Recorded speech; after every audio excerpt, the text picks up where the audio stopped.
Hi class, welcome back. In this module, we are talking about what is accessibility.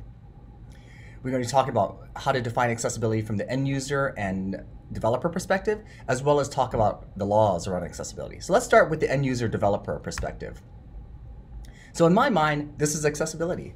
On one side, we have someone with a disability, and their job is to really find the right assistive technology. And in general, I would say it's relatively simple if you have the money to buy the assistive technology. Sometimes some of the costs can be prohibitive, as the assistive technology can be somewhat expensive. In this case, we see an end user. This woman looks like she could be paralyzed from the waist down based on her assistive tech she's using. She's using a chin mouse, which is called a joust. It's a facial mouse, and the joust will control the cursor just as a mouse will. And she simulates, she creates left and right clicks using this what's called a puff and suck switch, which is in her mouth. And a puff of air means a right click, and a suck means a left click. And she's able to navigate the internet fine in general. On the other side, we have the developer, and that's us. The developer's job is really to remove the obstacles from allowing this person or any person's assistive technology from working.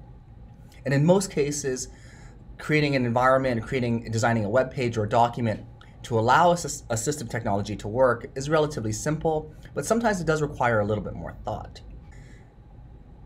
Now we're going to move into some of the laws around accessibility and disability. This is the first law, which I consider one of the most important pieces of civil rights legislation in our generation, or in anyone's generation. It's called the Americans with Disabilities Act of 1990.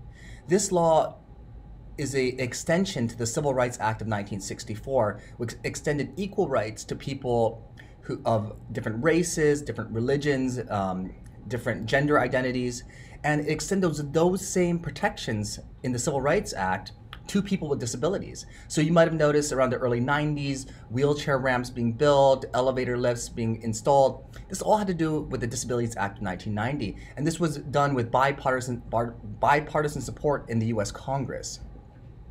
And it was signed by George H.W. Bush, George Bush I, and this is what he had to say when he signed this bill. Every man, woman, and child with a disability can now pass through the once closed doors into a bright new era of equality, independence, and freedom. That's a very powerful message, and alongside him is Justin Whitlock Dart, one of the civil rights heroes for disability. Next, we have the Rehabilitation Act of 1973. This is a federal law that applies to any agency that receives federal funding, including our campus and most universities for that matter. And this is the two laws that apply to disability. The first law is the 508, which gives specific guidance on information technology to make them accessible. It's giving them guidance very similar to the WCAG 2.1, and they're actually in line now.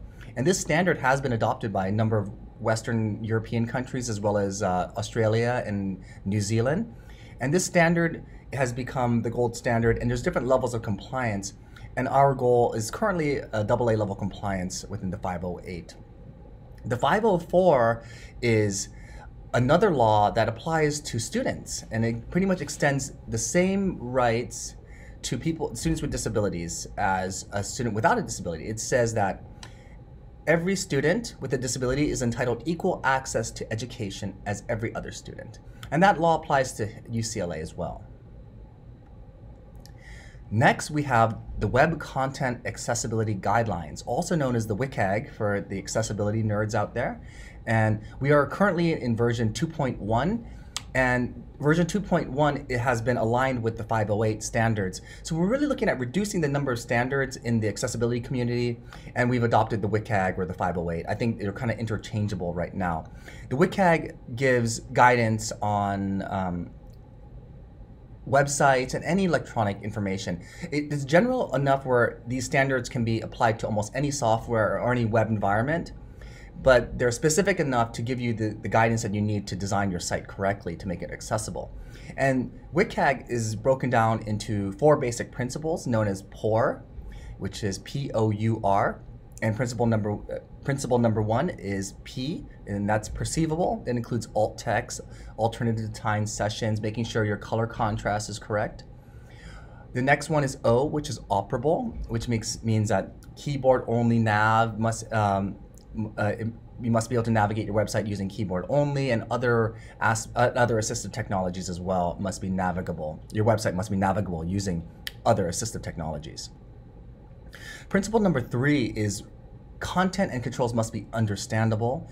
They must be interpreted by a screen reader. You must have your content on your website in a format called OCR, meaning that you don't have a scanned document and just upload it. It has to be what's called optical character recognition, meaning that you could highlight the text and search and cut and paste the text.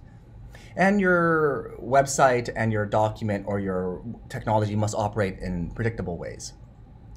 The fourth principle and last principle, it means that your content, not really your content, but your website should be robust enough to work on most platforms with current and future technologies. So those are the guidances based on the WCAG. The WCAG is a much longer document and gives a lot more guidance, so I encourage each of you guys to, on your own time, take a look at the WCAG. It'll give you everything that you need to make your website more accessible.